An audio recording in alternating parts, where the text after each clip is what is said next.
Basketball and dance. Points and pirouettes. Two styles of performance tied through one organization. The strongest relationships in our world are oftentimes the ones that are least expected.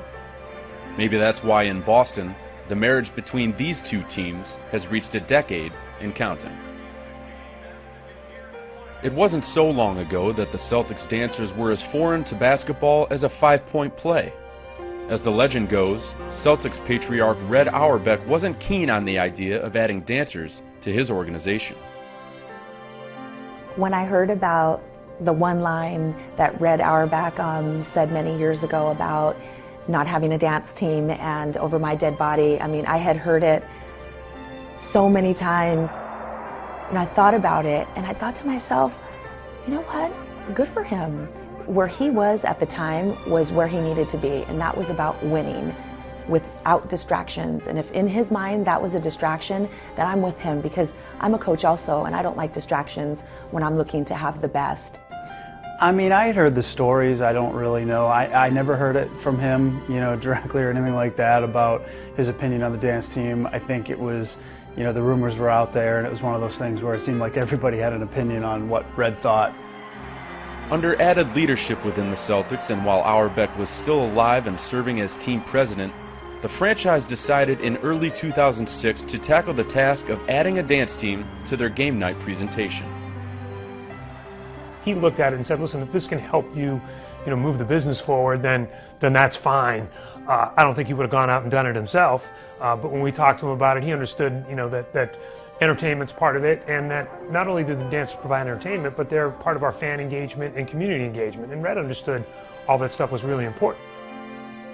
Dance teams were really common across the league, with the exception of a few, us being one of them. They were, most teams had one, and I think what we had decided was, if we're going to do it, let's do it right. It has to be done right, and it's got to be done in a way that is in line with the traditions of the Celtics and the history of the Celtics, and make sure it's a professional championship quality team of performers and not just a collection of people that we threw together. The dancers add that last puzzle piece, I believe.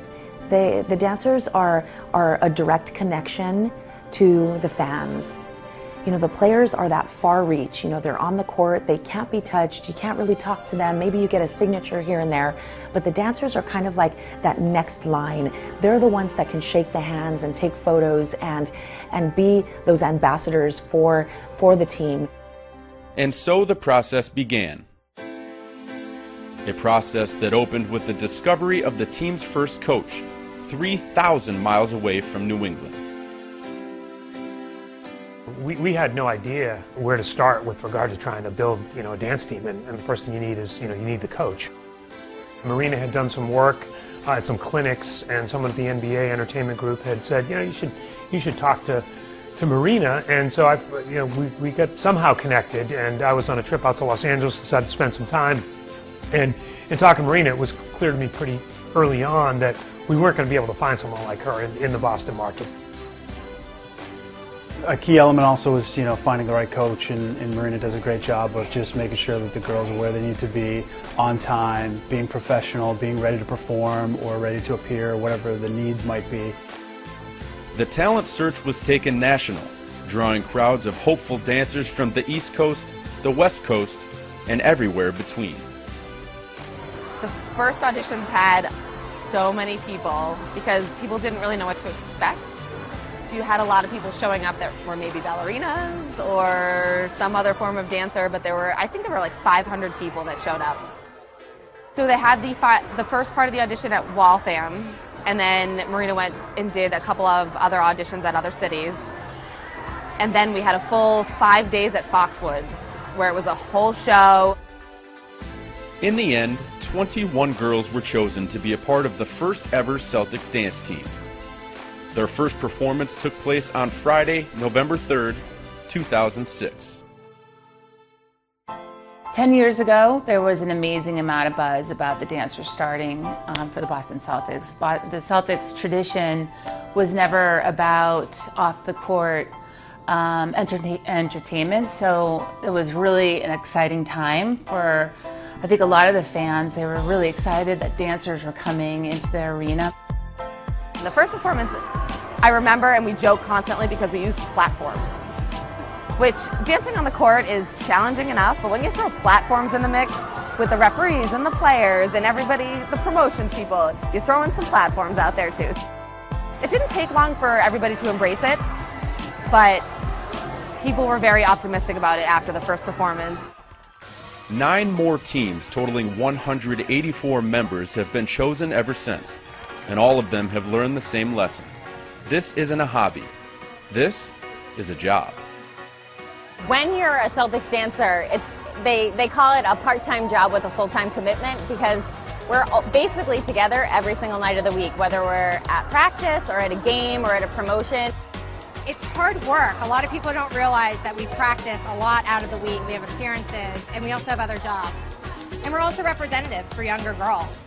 You know, the dance team is just another key element of our outreach in the community, and so, you know, you see them most at games, but then again, where you don't see them most is doing the work in the community and being a part of sort of the Boston culture and helping give back.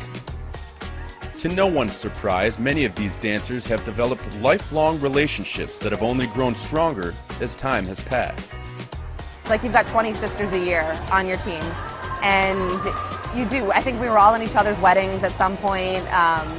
We've all been roommates, we've all lived near each other, and I think that's important. We also get our kids together now.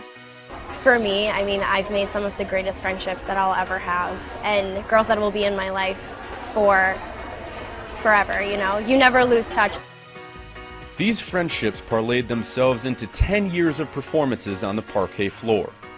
The dancers were together to experience everything the NBA has to offer, and that's what sparked the idea to bring them all together one last time to celebrate a decade of dancing. Last year when we finished the 9th year, I said, wow, we are approaching the 10-year mark. Like we have to do something big. We have to bring back all the former dancers, all the alumni girls, and really honor what we've been able to accomplish in 10 years. Like go from an inaugural season, a championship season, a lockout season, and now a rebuilding season. And in that short amount of time, we've been able to create this new tradition, and I wanted to honor that. The wheels immediately began turning in motion during the 2015 offseason, and before anyone knew it, more than 70 dancers from all over the country had confirmed that they would be in town on March 11th to perform one last time. After months of planning and anticipation, the group finally came together on March 10th for an emotional reunion. A decade's worth of sisters were linked together in the very same gym by one common thread: dancing for the green and white. I was walking from work by myself and I stopped at a light to cross from the public garden to the common, and 2 girls turned around and they were girls that I danced with. We all like screamed for a second and hugged each other there and then walked together. So it was pretty amazing, you know, to be able to see those faces walk through the doors. You know, some girls I hadn't seen in 10 years, some 8, some 7, and it was very surreal. I mean, after 7 years, it's crazy. Like, I see girls that I started the team with, and that my first year was such a great experience, and to have something so special and you still connect with those people, it's unbelievable. These connections are forged through performance, and not just any performance, but performance on the famed parquet, a place only few ever grace, but many around the world admire. To these dancers, this wasn't just about a reunion. This was about a celebration and having one last chance to relive their lifelong dream. That's when the emotions are going to kick in for me, because that's home. Them on the court is home.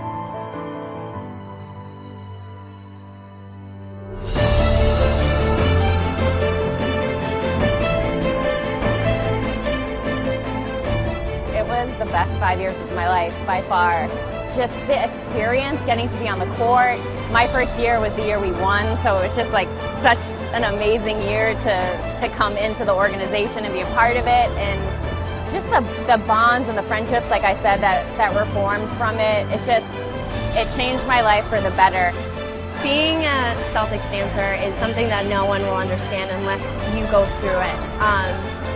But that's why it's so hard for me to let go, is because you go in and it's just something that is an indescribable experience. You have to understand, many dancers audition just to dance. They just want to dance. These dancers auditioned to dance for Boston, and that's why it's different. 10 years of dancing, 10 years of friendships, 10 years of life-changing experiences, 10 years and counting for a marriage that no one ever saw coming.